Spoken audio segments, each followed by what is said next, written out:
बहुत समय पहले की बात है। एक शांत गांव में एक किसान रहता था, जिसकी सबसे बड़ी पूंजी उसका मजबूत और खूबसूरत घोड़ा था। उस किसान के 4 बेटे थे। वह उनसे बहुत प्यार करता था, लेकिन एक समस्या थी। चारों बेटे बेहद भोले और समझदारी से कोसों दूर थे। एक दिन किसान का देहांत हो गया। अब चारों भाइयों के सामने सबसे बड़ा सवाल था, इस घोड़े का क्या किया जाए। चारों भाई बैठे और सोचने लगे। पहला बोला, हमें इसे बराबर बांटना चाहिए। दूसरा बोला, हाँ, 4 हिस्से करेंगे। तीसरा बोला, तो इसकी 4 टांगें काट लेते हैं, हर एक को एक टांग मिल जाएगी। चौथा खुशी से उछल पड़ा, कमाल का आइडिया। अब समस्या ये थी कि बाकी शरीर का क्या करें। चारों घोड़े के चारों तरफ खड़े होकर ऐसे सोच रहे थे जैसे कोई बड़ी पहेली सुलझा रहे हो। तभी एक राहगीर वहां आया। उसने पूछा, किस बात की परेशानी है। उन्होंने अपनी योजना बताई। वह आदमी हंस पड़ा और बोला, तुम लोग घोड़े को बेच क्यों नहीं देते, पैसे बराबर बांट लेना। चारों को यह बात बहुत पसंद आई। उन्होंने तुरंत फैसला किया कि घोड़े को शहर ले जाकर बेचेंगे। अगले दिन वे यात्रा पर निकल पड़े। रास्ते में घना जंगल पड़ा और शाम होते होते रात हो गई। थके हुए चारों भाइयों ने वहीं आराम करने का फैसला किया और थोड़ी ही देर में गहरी नींद में सो गए। रात के सन्नाटे में एक चोर वहां आया। उसने देखा कि चारों गहरी नींद में हैं और पास में घोड़ा बंधा है। उसने धीरे से रस्सी खोली और घोड़े को लेकर भाग गया। कुछ देर बाद एक भाई की आंख खुली। उसने घोड़ा गायब देखा और घबराकर सबको जगा दिया। एक भाई बोला, सो जाओ, सुबह देखेंगे। लेकिन सुबह सच सामने था, घोड़ा चोरी हो चुका था। चारों भाई उसे ढूंढने निकल पड़े। थोड़ी दूर जाकर उन्हें जमीन पर निशान दिखे। पहला बोला, ये ऊंट के निशान है। दूसरा बोला, और ये नर ऊंट है। तीसरा बोला, यह एक आंख से अंधा भी है। चौथा बोला, और रस्सी तोड़कर भागा है। तभी एक आदमी घबराया हुआ आया और बोला, क्या तुमने मेरा ऊंट देखा। चारों ने उसकी ऊंट की सारी पहचान बता दी। वह आदमी हैरान रह गया, जब इतना जानते हो तो देखा क्यों नहीं। चारों बोले, हमने देखा ही नहीं। अब वह गुस्से में आ गया और बोला, चलो राजा के पास।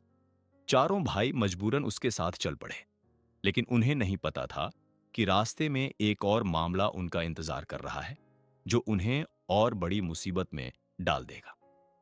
राजा के दरबार की ओर जाते हुए रास्ते में उन्हें कुछ और निशान दिखे, इस बार इंसानी पैरों के। पहला भाई बोला, यह किसी औरत के कदम है। दूसरा बोला, वह घर से नाराज होकर गई है। तीसरा बोला, और वह गर्भवती भी लगती है। चौथा बोला, और वह रात में भागी है। इतने में एक आदमी दौड़ता हुआ आया। उसने पूछा, क्या तुमने मेरी पत्नी को देखा। चारों ने फिर उसकी पत्नी की सारी जानकारी बता दी। वह आदमी चौंक गया, जब इतना जानते हो तो बताओ वह कहां है। चारों बोले, हमने उसे नहीं देखा। अब वह भी शक में पड़ गया और बोला, तुम लोग झूठ बोल रहे हो, चलो राजा के पास। अब उनके साथ 2 शिकायतकर्ता हो गए। आगे चलकर वे शहर पहुंचे। वहां उन्हें एक आदमी मिला जिसका नाम रमजान था। भाइयों ने तुरंत उस पर आरोप लगा दिया कि उसी ने उनका घोड़ा चुराया है। रमजान गुस्से में बोला, मैंने कुछ नहीं किया। अब वह भी उनके साथ दरबार पहुंच गया। दरबार में 3 लोग शिकायत लेकर खड़े थे, ऊंट वाला, पत्नी वाला और रमजान। राजा ने सबकी बातें सुनी, फिर भाइयों से पूछा, तुम लोग इतने अंदाजे कैसे लगा लेते हो। भाइयों ने जवाब दिया, हमें खास ज्ञान है। राजा ने उनकी परीक्षा लेने का फैसला किया। उसने एक बंद डिब्बा मंगवाया और पूछा, बताओ इसमें क्या है। चारों भाई घबरा गए। पहला बोला, कुछ गोल है। दूसरा बोला, ऊपर कुछ ताज जैसा है। तीसरा बोला, लगता है फल है। चौथा बोला, क्यों नहीं कहते अनार है। डिब्बा खोला गया, वह सच में अनार था। राजा प्रभावित हो गया। उसने रमजान को आदेश दिया कि घोड़े की कीमत चुकाए। बाकी लोगों से कहा, अपनी चीजें खुद ढूंढो। चारों भाई पैसे लेकर बाजार गए और बहुत सारी भेड़ बकरियां खरीद लीं। वे गर्व से गांव लौटने लगे, लेकिन उन्हें क्या पता था कि असली मुसीबत अभी शुरू होने वाली है और इस बार उनकी अपनी हरकतें ही उन्हें बर्बादी की तरफ ले जाएंगी। वापसी में जंगल में थककर वे सो गए। कुछ देर बाद एक भाई जागा और उसने देखा कि एक बकरी पेड़ पर चढ़ी हुई है और बाकी अजीब हरकतें कर रही हैं। वह घबरा गया, उठो, ये जानवर हम पर हमला करने वाले हैं। चारों डरकर भाग गए और सारी बकरियां वहीं छोड़ दी। भागते भागते उन्हें लगा एक भाई गायब है। वे बार बार गिनती करते लेकिन खुद को गिनना भूल जाते। तभी एक घुड़सवार आया। उसने उनकी मदद की और चारों को गिनकर दिखाया। वे खुश होकर बोले, हम तुम्हारे गुलाम बनेंगे। घुड़सवार उन्हें अपने घर ले गया और काम बांट दिए। एक को मां की सेवा, दूसरे को बैल, तीसरे को खेत, चौथे को जानवर। लेकिन उनकी मूर्खता यहीं नहीं रुकी। मां की सेवा वाले ने मक्खी मारते मारते उसे मार दिया। बैल वाले ने बैलों को ही काट दिया। खेत वाले ने फसल जला दी और चौथे ने बकरियां कुत्तों को खाने दी। जब मालिक लौटा, सब कुछ बर्बाद था। अब मालिक का गुस्सा चरम पर था, लेकिन जो सजा उसने दी वह और भी खतरनाक साबित होने वाली थी।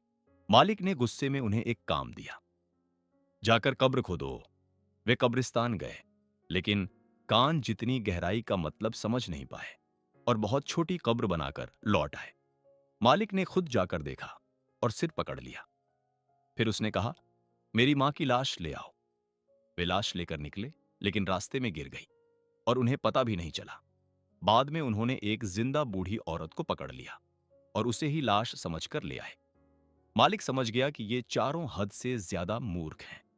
उसने असली लाश ढूंढी, अंतिम संस्कार किया और चारों भाइयों को घर से निकाल दिया। चारों भाई फिर से रास्तों पर भटकने लगे, बिना कुछ सीखे। लेकिन सोचने वाली बात यह है, क्या सच में वे सिर्फ मूर्ख थे, या कभी कभी हमारी छोटी छोटी गलतियां भी हमें उनकी तरह बड़ी मुसीबत में डाल सकती हैं।